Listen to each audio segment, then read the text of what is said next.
Hello everybody, welcome back to another video. Well, a lot's happened since the last time I shot a video. In fact, it is now February of 2022 and the last video ended in May of 2020. So behind me you can see the ruin. It's still not looking great. But today I'm going to try and walk you through it, let you have a look at the inside because there are some great things coming. Next week we're going to have people going through doing some cleanup and demolition, getting rid of a lot of the stuff that's been laying inside for many years. And then also we are going to be having some core drilling done.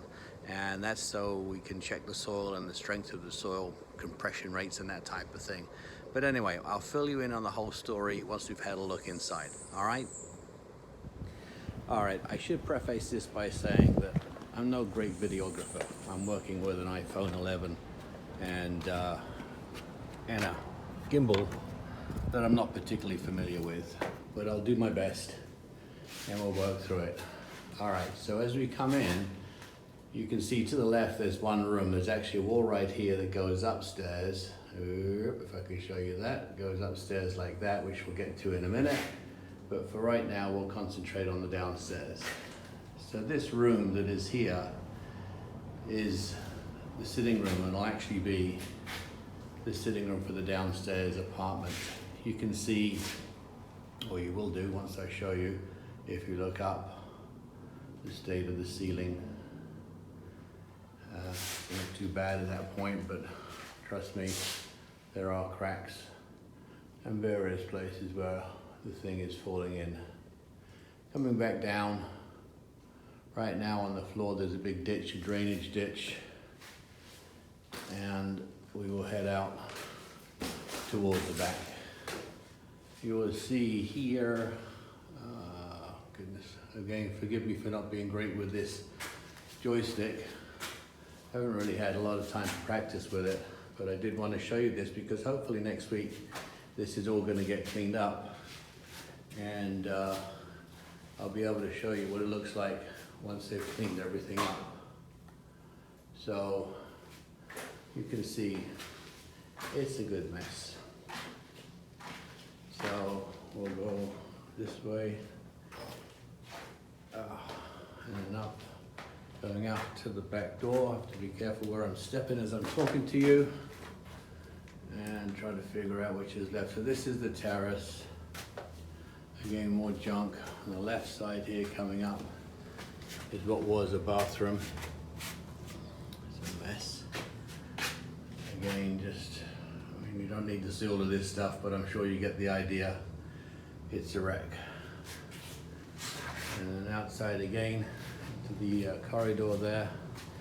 I'll give you a quick glimpse up. If you look up around this point, right around there, you'll see that, you know, how it goes upstairs there.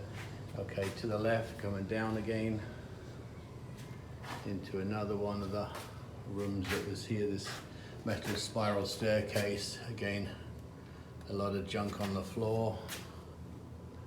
And yeah, you can see it there. And if you look up, they've made like a sort of a mezzanine type thing, but again, you can see how bad the concrete is. If you look down through here, you'll see there's birds in here. Yeah, we've been having an issue with the pigeons. You know, we've been trying to get rid of them. I have put some netting up and some sticky stuff that you put onto the sort of surfaces that they might land on. And supposedly that helps get rid of them, but I don't think it's totally working. Again, this is another one of the rooms in the back. And you can see the state of the concrete. And just when I say this is a tear down, you will fully understand it. So we'll go through this way right now. Let's just get a look at this mess as it is. This is a real hard hat area. This actually back here was another bathroom at one point, but oops, let me get you around there. You can kind of see. All right, coming around. Oh, goodness.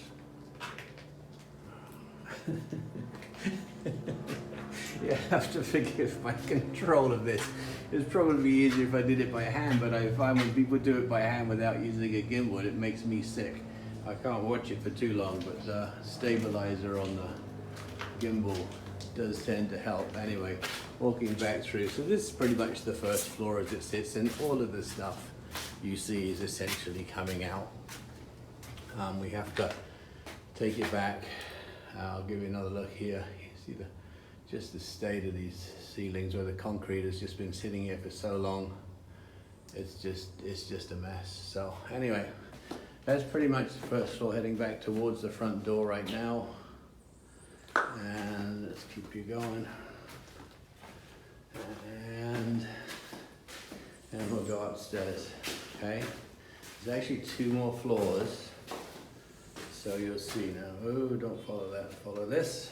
Come around. And we're gonna go upstairs. So here we go. So again, the ceilings in this area are really bad. Everything's really bad, to be honest. Sorry for the glare. There was a window at the top of here that had a stained glass window, and I had to have it removed because one of the things we did lately was to have some, people come in and check for lead and asbestos, and while they didn't find any asbestos, they did find a little bit of lead, so I had to have some people come in. So there's a corridor, we'll come back to that in a minute. I'm gonna take you around the corner if I can without messing up too much, and take you into this sort of front room on the 2nd floor. But yeah, so a lot of this is coming out. You can just see the damage that's been done. We'll go around, there's this other room in here. We'll go through this. Let me get you down. Ooh. Again, there's just a lot of mess everywhere, so that's really what's going to be happening next week, is they're going to come in and clean up all of this debris and stuff. So we're walking back along the narrow part of the 2nd story. Got these kind of cool stained glass windows here, which I shan't be keeping, but we'll try to reuse them at another part of the property if I can. So there was another small bathroom in here.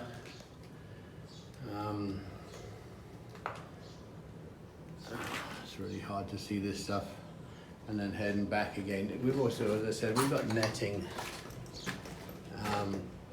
on the windows to stop any pigeons from coming in. And you can see, let me see if I can lock this. No, it doesn't want to work. Come on. This is a space where there were some tiles that supposedly had lead in them, so they had to be removed. You can see the condition of the electrical service. Yeah, not much left of it. And the wonderful job that the termites did while the house is sitting empty to just destroy this stuff. But most of it was cosmetic anyway, so it didn't matter. All right, so we'll go down and around. Here's another one of the rooms. These rooms are very small, actually like 6 or 7 foot wide, which is why we're going to be having a balcony or a galleria on the outside, so at least we can make use of these spaces. We'll have the full 6 foot at least to work with rather than less. So right here, I got to pull these little pieces out of the way in order to open this. And get this out of the way. We've done to stop the pigeons coming in. There's a room back here that goes down. There's actually a pigeon living in here. Let's see if I can show you it.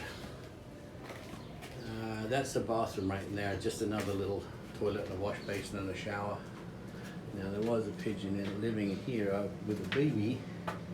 Yeah, the pigeon's still in there. I don't know if you can see that. Let me see if I can get you in there. You see in the back? There.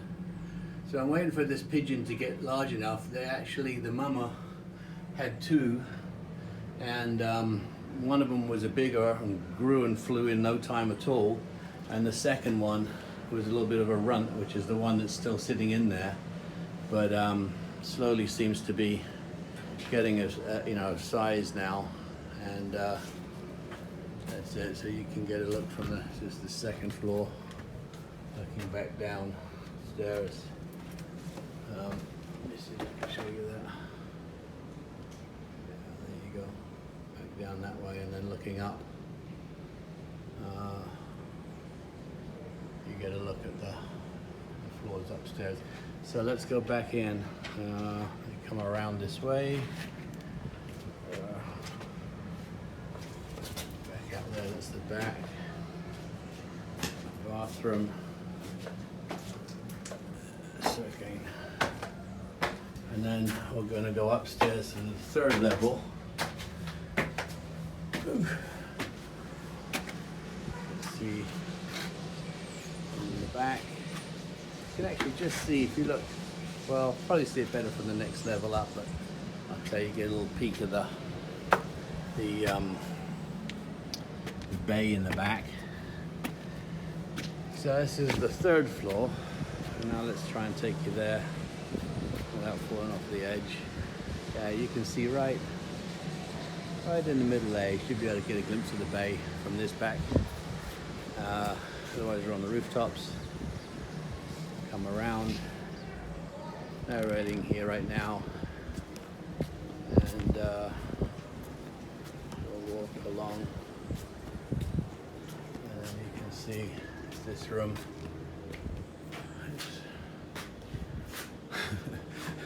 No roof around. There's another bathroom that was there. Come around again, and then out onto what this area out here is going to be a nice area. It'll be an outdoor sort of terrace and a little bar area, which would be cool, and what have you. So from here, we used to have a view that way, but that white building that you see was added. Unfortunately closed off that view, but if you look over that way, just over the top of the building, you can see the ocean. Alright, so we'll be a little bit higher here, and we should be able to get a glimpse of the ocean, but this is, you know, we're one block back from the actual ocean, so there you go. Alright, so there you go, that's the upstairs. You see what it looks like, and I'll try to give you a bit more of the background story as to what's been happening since the last time I've made that video, and it's a doozy, so hang tight, here we go. Alright, it's really hard to find a place to set the camera down on the tripod and not have light in my face or wind blowing in the microphone or anything. But anyway, so when you last saw the video, the last one that I did, it ended off, it was in May of 2020, right? So the pandemic had hit, the town was bizarre. It was literally like a movie set. The whole of Old San Juan was completely shut down. No one was on the streets. It was incredible. I mean, this town is normally just jumping with music playing, tourists coming and going, there's cruise ships in and out, bars, jump, everything. And to see it from pretty much March on of 2020, when the governor locked everything down, was just crazy. I mean, it was just crazy. When we literally had the entire city to ourselves, and as I said, the best way I could describe it would be, imagine being allowed to walk on a movie set when there was nobody there.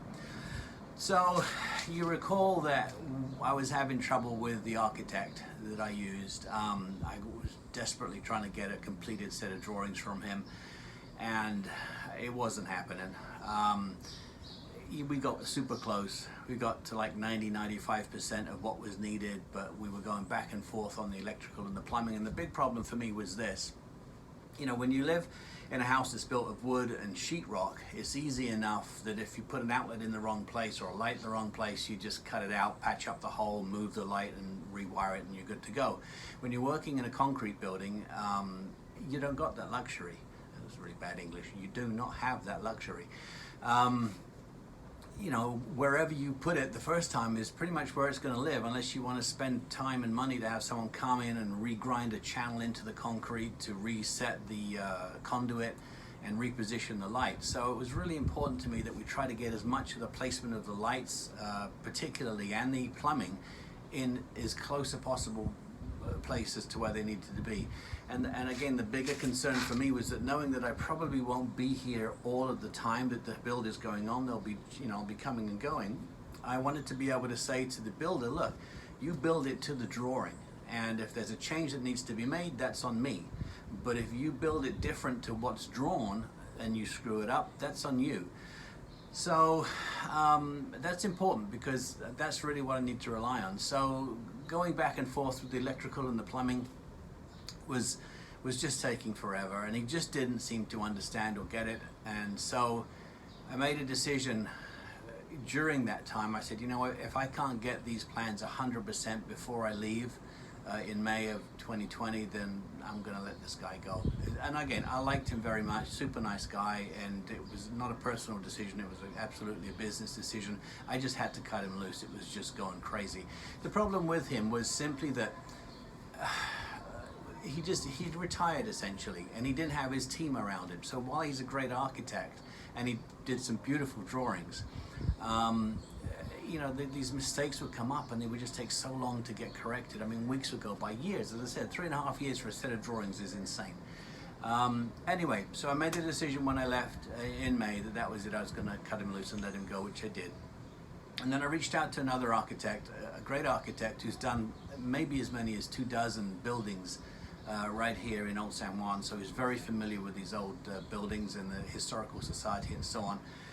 And I asked him to take the drawings that I'd had the previous architect done and basically put them in his name and get us to the finish line, which he agreed to do very kindly, and said at that time, which was probably April, he said, okay, listen, I'm busy up until August, I'll start it in August. And I was happy to wait for him because I know he has great experience.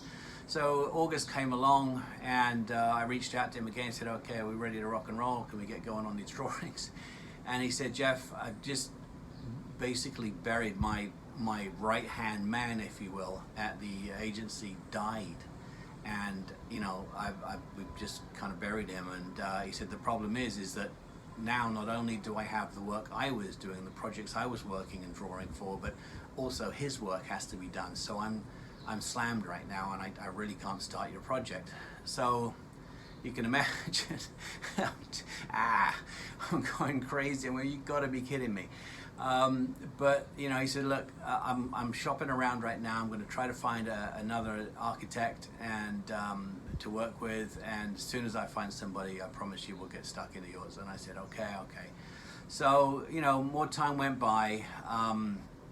I think another 3 months or so, and I reached out to him again. How we doing? Have you found anybody yet? No, he said, I'm having a hell of a time finding, and it's been tough to find good labor. And he said, not only that, the prices of everything's going up through the roof, which of course it was in 2021. Materials, were going through the roof, and the labor rates for skilled people like designers and architects and what have you was also getting around. He said, Jeff, and for what I originally bid you on this or quoted you to redo your plans and get this to the finish line, he said, I don't know if I'm going to be able to do it because these engineers and these specialists are just really jacking their rates up.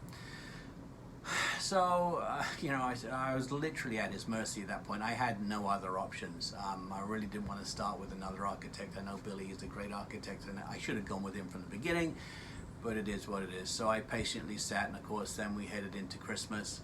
And Christmas in Puerto Rico is 3 months essentially. It's from Thanksgiving through the end of February. And during that time, right around early December, I think, he got back to me and said, okay, listen, I've hired somebody, and they're going to start on your project. So I said, great. So that's kind of where we're at. He's redone a lot of the drawings. We've been going over some stuff. We're fairly close right now, I think. I'm still working with the electrical engineer, the plumbing engineer, and getting the mechanicals for the electrical, the air conditioning and plumbing and all that stuff sorted. But most of the other drawings I think are done and getting close to submission. One of the things he asked me to do, he said, have you had the lead and asbestos test done yet? And I said, no. So he said, well, go ahead and get that done. So he gave me the name of a great guy called Harry. I forget the name of his company now, but super nice guy. Came out with a crew of, I thought he was coming out by himself, but he literally came out with like 12 people, and they went through this entire property, scraped everything, chipped everything, and said there's no asbestos, but there were a couple of things. There were some tiles in these bathrooms. I don't know if you can see behind me, like up in here, there was like a band of decorative tiles, and this ran in a few different bathrooms, just regular stuff. He said, oh, there's lead in those blue parts of those tiles, and there was some lead in the floor of one of the bathrooms, and then there was some lead, ironically, on the upper half of the front facade, which was kind of weird. But so anyway, and this is classic. So I started to call around, and he gave me a list of about 6 companies that do lead and asbestos abatement. So I started to call around and have them come out and give me a quote to do the job, and they got the drawings. He did a beautiful report. It showed exactly what needed to be done.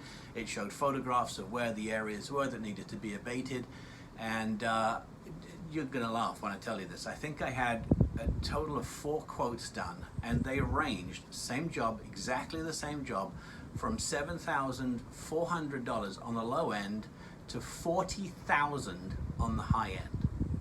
It's insane. Same job, right? So I of course I ended up getting more and more quotes just to see who was what, and they got 40,000, then I got another one around 19,000, and then I got, as I said, this other one around 7,400, I think it was, all to do the same job. And it was a silly job. I mean, literally, you come along here with a hammer and a chisel and you chip these tiles out and you bag them up and you take them away. Not a big deal. It's not like you got to encase the house or something crazy. And I was really in 2 minds to go and buy a hammer and a chisel and do it myself, because it was just absurd. But I just knew I didn't have the time. I don't have a truck to move the stuff out or anything like that. So I had to bite the bullet and went with the cheapest guy. As there really wasn't any skill involved. But I said to the guys who were charging the most, I said, you know, I don't understand. You're talking about going in and chiseling off the plaster on the wall where this paint is on the facade, supposedly that had lead in it. Can't we just paint over it? Because I said, we're really not going to do anything to the facade. We're just going to paint it over. And they went, yeah, you can paint over it. You can encapsulate it. So it's like, well, so why don't you tell me? You know, why are you trying to gouge me to tell me you're going to chip all the plaster off to which this paint is adhered, instead of saying, would you like us just to paint over that, Mr. Webster, and it would be fine. So anyways, Danny came in, did the initial abatement, got rid of that.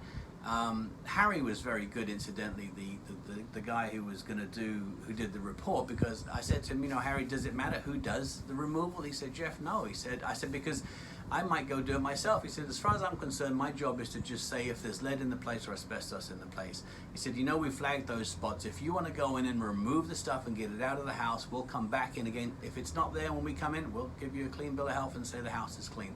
So he was super nice, and I'm very helpful. But in the end, as I said, I had Danny come in and do it. And Danny does demolition. This is the guy who removed the tile and everything. He does demolition and other stuff too. So I said, well, Danny, while you're there, let's look and see if we can do like what we called a soft demolition. I said, the place is a mess. There's a lot of junk in it, a lot of dirt in the floor downstairs where they dug up the trench for the plumbing. I said, you know, can we go through and get rid of all of that so we're left with a fairly clean building that's ready to go, you know, for major demolition work? And he said, okay. So he came back and he looked around again, and he gave me a quote on that. It ain't cheap, so I'll see how we do once he starts, but he's meant to start next week with that, and he thinks it's going to take him about 2 weeks. The other thing that we needed to do, which also apparently hadn't been done, was that we needed to have a geotech company come in and do a couple of core drillings, and they essentially just bore down, I think 15 or 20 feet into the ground. They just pound a 3-inch tube into the ground with a pulley system that slams it down, and they pull it out and they check the density of the soil, the compression of the soil, to make sure it can hold the weight of 3 stories. I mean, this already has 3 stories, but I guess this is just signing off on it to say, from an engineering point of view, that yes, the ground is solid and stable. I mean, Jesus, stuff's been there for 500 years, so it's not going anywhere.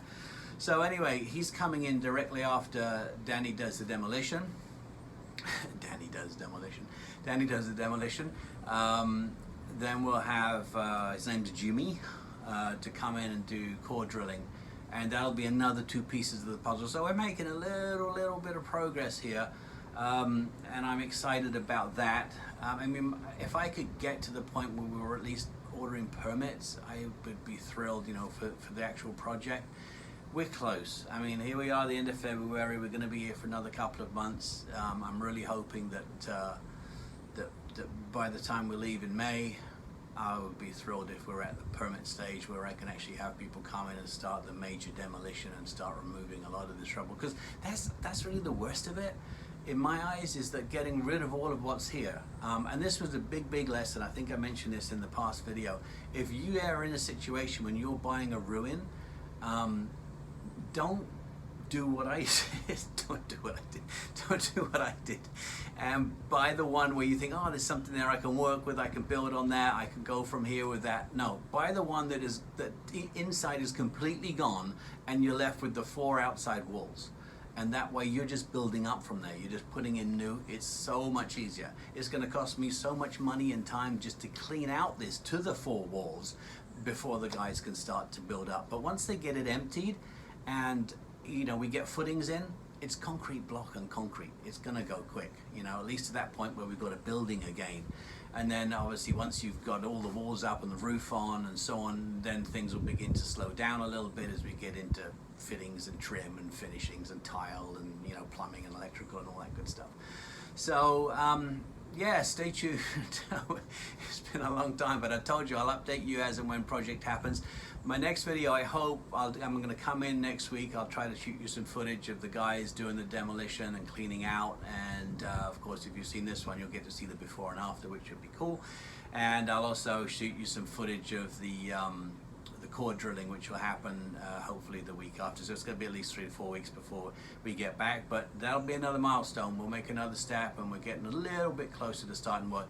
Incidentally, since we were last here in 2020, there actually have been a lot of projects. A lot of stuff got finished during that time. Some new projects got started. There's some new projects about to start in different places.